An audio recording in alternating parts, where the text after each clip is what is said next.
Thank you, Commissioner Viverito.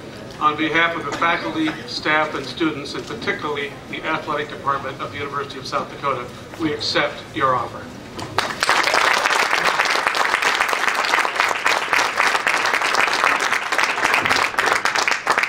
I just want to make a couple of comments.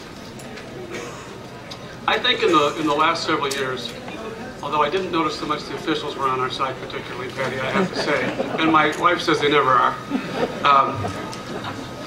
I have missed some of the traditional rivalries that we have come to know over. I attended the university from 1966 to 70, graduated from law school at 74.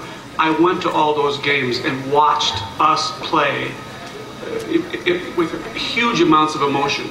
I have felt this last couple of years we've had wonderful contests, but I have long felt that traditional rivalries are very important. I think they're important for the future. I think they're important for our student athletes. And that I woke up, I went to bed at 11 o'clock on Tuesday night and got up at 12:15 Wednesday morning. And I punched on my telephone, and it was an email from Emil saying, and I won't have this right, but his comment was, Coyotes beat SDSU in 5 matches, thrilling matches in volleyball. I thought to myself, you know, we don't always describe every sport as a thrill. We don't think of everything as a complete thrill. We tend to think about, gee, this is good, this is great, but when you talk about the traditional rivalry, for instance, with SDSU, it means something. It means a great deal to our students. The same with NDSU.